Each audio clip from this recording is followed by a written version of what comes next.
Magandang umaga po sa inyong lahat at live mula rito sa Pag-asa Weather Forecasting Center.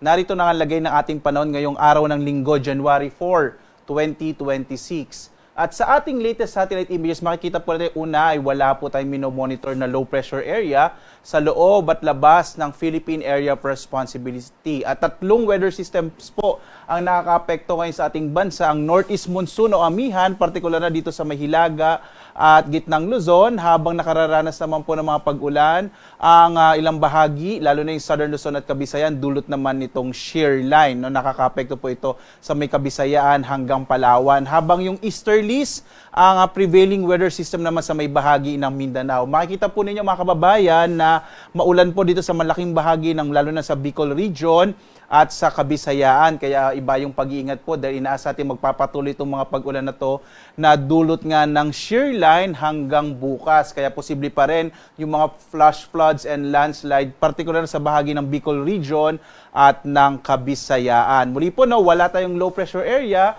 sa loob at labas ng Philippine Area of Responsibility. Malit pa yung posibilidad na magkaroon tayo ng bagyo at least for this week. At dito nga sa Luzon, ngayong araw, inaasahan natin ang malaking posibilidad na hanggang malalakas na mga pag-ulan, lalong-lalo na po sa may bahagi ng Bicol region, lalong-lalo na sa may area ng Catanduanes, Sorsogon, Albay at Masbate. Inaasahan din natin magiging maulan sa malaking bahagi rin ng Mimaropa, dulot po yan ng shear line.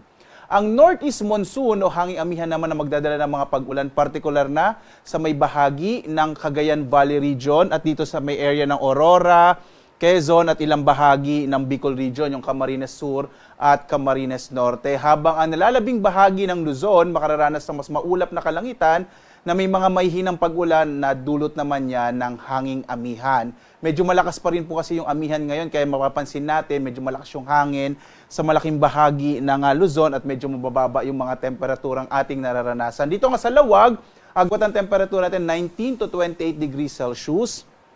Sa Baguio naman, nasa 14 to 20 degrees Celsius. Sa Tuguegarao, nasa 19 to 27 degrees Celsius. Habang sa Kamaynilaan, nasa 21 to 30 degrees Celsius.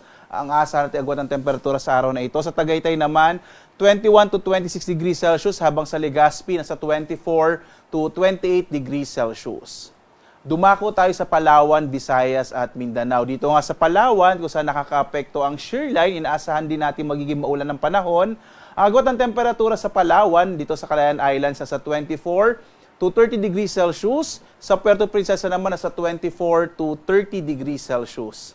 At maulang panahon din ang mararanasan sa malaking bahagi ng Kabisayaan, lalong-lalo na po dito sa may Eastern Visayas at ilang bahagi ng Panay Islands. Ang agwat ng temperatura natin sa Tacloban, nasa 25 to 30 degrees Celsius. Sa Iloilo, 25 to 30 degrees Celsius. Habang sa Cebu, 25 to 30 degrees Celsius.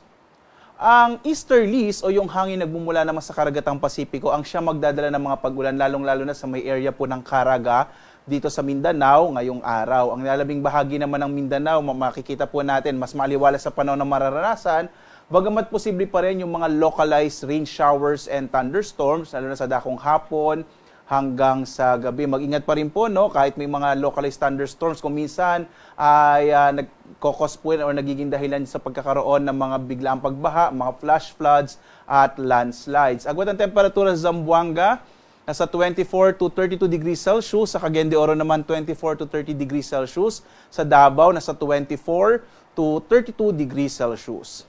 And as of 5 a.m. po, no, nag-issue tayo ng weather advisory. So ito po yung babala natin dahil inaasahan natin ngayong araw magtutuloy-tuloy yung malalakas sa mga pag-ulan, partikular na sa malaking bahagi ng Kabisayaan. Ito pong Eastern Visayas at mga lalawigan sa Panay Islands, yung Aklan, Capiz, Iloilo, Guimaras at maging dito sa may Negros Occidental. Magiging malakas din yung mga pag-ulan sa araw na ito sa may area ng Masbate, Sorsogon at Albay. Kaya po mag-ingat po yung mga kababayan natin, lalo-lalo na sa mga posibilidad ng mga biglaang pagbaha, mga flash floods, or pagguho ng lupa or tinatawag din mga landslides po. At itong mga pag-ulan na to ay dulot ng shear line. Ito yung banggaan nga na mainit at malamig na hangin. Bukas, araw ng Lunes, sa pagbabalik po natin sa ating mga trabaho, sa ating mga eskwelahan, inaasahan pa rin natin na magiging malakas sa mga pag-ulan, lalong-lalo na sa may bahagi ng Bicol region. So bukas po, magiging maulan pa rin sa may Sorsogon, Albay, Camarines Sur, Catanduanes at Camarines Norte. Mag-ingat po ulit sa mga posibilidad ng mga flash floods and landslides sa bahagi ng Bicol Region kung saan patuloy na makakaapekto ang shear line. Sa lagay naman po ng ating karagatan, sa ngayon nakataas pa rin yung ating gale warning sa mga lalawigan, partikular na sa Aurora, Quezon, Camarines Norte, Camarines Sur, Catanduanes, Albay, Sorsogon, Northern Samar at Eastern Samar. Magiging maalon pa rin kasi ang magiging lagay ng ating karagatan sa bahaging ito ng ating bansa dahil nga sa pag-iral ng northeast monsoon o hanging amihan. So iwasan muna pong pumalaot, lalong-lalo na yung mga maliit na sakyang pandagat at malilit na mga bangka sa mga baybayin po ng Bicol Region at ng Northern at Eastern Samar. Samantala, ang araw natin ay sisikat mamayang 6:22 na umaga at lulubog, mamayang 5:40 ng hapon. At sundan pa rin tayo sa ating iba't ibang mga social media platforms sa X, sa Facebook at YouTube at sa ating dalawang websites. Ito pong pag-asa.doc.gov.ph at dito sa panahon.gov.ph makikita nyo po real-time nakamapa ang iba't ibang mga advisories gaya ng flood advisories, rainfall information, thunderstorm advisories at heavy rainfall warning na naka-issue sa buong bansa. Real-time po nakamapa yan, bumisita lamang po kayo sa panahon.gov.ph.